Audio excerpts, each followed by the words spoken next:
বীরপুরুষ রবীন্দ্রনাথ ঠাকুরের এই কবিতাটা আসলে শুধু একটা কবিতা নয়, এটা যেন একটা শিশুর কল্পনার ডানা মেলে আকাশে উড়ে যাওয়ার গল্প।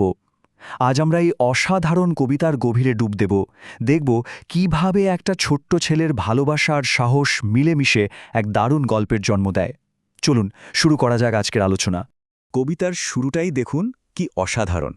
এই একটা লাইনই যেন আমাদের হাত ধরে সোজা টেনে নিয়ে যায় সেই শিশুটির কল্পনার জগতে। আর এই লাইনটা থেকেই শুরু হচ্ছে আমাদের আজকের অভিযান। সবার আগে যে ব্যাপারটা আমাদের মাথায় রাখতে হবে তা হলো এই পুরো ঘটনায় কিন্তু একটা ছোট্ট ছেলে তার মাকে শোনাচ্ছে। মানে এটা তার নিজের তৈরি করা একটা জগৎ, যেখানে সে নিজেই হিরো, সেই বীরপুরুষ। একবার চোখ বন্ধ করে দৃশ্যটা ভাবার চেষ্টা করুন তো। মা আর ছেলে একটা পালকিতে, আর চারদিকে দিগন্ত বিস্তৃত ফাঁকা মাঠ। এই যে একটা নির্জনতা, এটাই যেন মা আর ছেলের ওই মুহূর্তটাকে আরও বিশেষ করে তুলছে।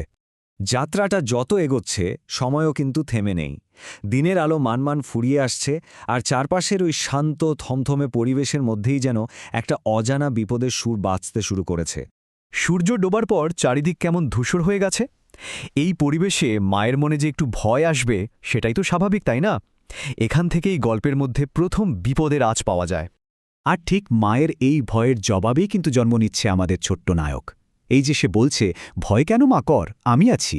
এটা শুধু একটা ভরসা দেওয়া নয়, এটা যেন তার বীর হয়ে ওঠার প্রথম ঘোষণা। সে তার মায়ের রক্ষা কবচ।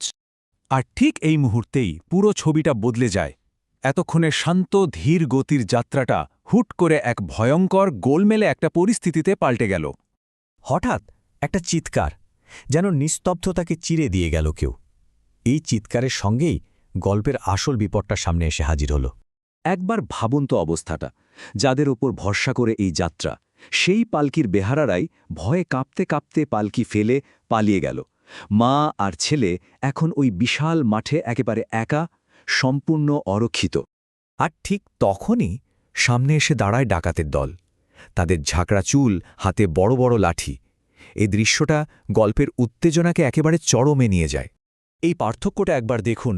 একদিকে বড়রা, যারা ভয়ে পালিয়ে গেল, আর অন্যদিকে ছোট্ট শিশুটি, যে সাহসের সঙ্গে দাঁড়িয়ে আছে।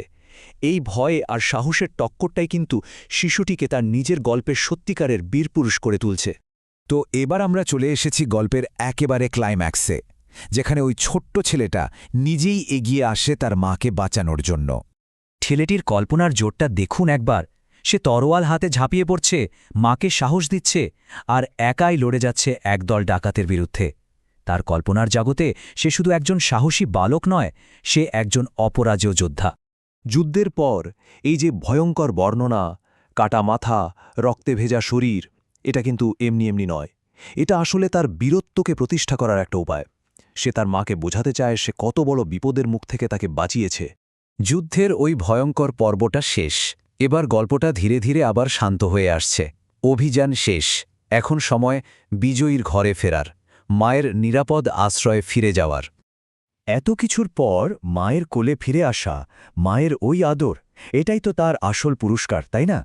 এত বড় একটা লড়াইয়ের পর এই মুহূর্ততেই যেন তার বীরত্বের গল্পটা সার্থক হল। আর গল্পের শেষে সে শুধু মায়ের কাছেই বীর নয়, গ্রামের সবার চোখে সে বীর। সবাই বলাবলি করছে, ভাগ্যিস খোকা সঙ্গে ছিল। এভাবেই তার কল্পনার উড়ানটা সফল হয়। সে সবার কাছ থেকে তার বীরত্বের স্বীকৃতি আদায় করে নেয়। কিন্তু এই পুরো রোমাঞ্চকর অ্যাডভেঞ্চারের পেছনেও কিন্তু আরেকটা গল্প লুকিয়ে আছে। চলুন এবার সেই আসল সত্যটা জানা যাক। হ্যাঁ, ঠিকই ধরেছেন। এতক্ষণ ধরে যা যা শুনলাম, ওই ভয়ঙ্কর যুদ্ধ, ওই রুদ্ধশ্বাস অভিযান, তার কিছুই আসলে বাস্তবে ঘটেনি। সবটাই ছিল ওই শিশুটির মনের রঙিন কল্পনা। আর কবিতার এই শেষ প্রশ্নটা, এখানেই লুকিয়ে আছে পুরো গল্পের চাবিকাঠি। তার এত বড় একটা বীরত্বের গল্প বানানোর পেছনে আসল উদ্দেশ্যটা কি? উদ্দেশ্য হল তার প্রিয়জনদের কাছে, বিশেষ করে তার দিদির কাছে, নিজেকে একজন হিরো হিসেবে প্রমাণ করা। এটা শুধু একটা গল্প বলা নয়, এটা আসলে নিজের পরিচয় তৈরি করার একটা আকুল চেষ্টা। তাহলে বীরপুরুষ আসলে শুধু বীরত্বের গল্প নয়, এর মূলে রয়েছে ভালোবাসা। একটা শিশু তার মাকে রক্ষা করার যে তীব্র ইচ্ছা, সেখান থেকেই জন্ম নিয়েছে এই অসাধারণ কল্পনার জগৎ। আর এখানেই রবীন্দ্রনাথ ঠাকুরের জাদু। তিনি একটা শিশুর শুদ্ধ ভালোবাসাকে এক মহাকাব্যের রূপ দিয়েছেন।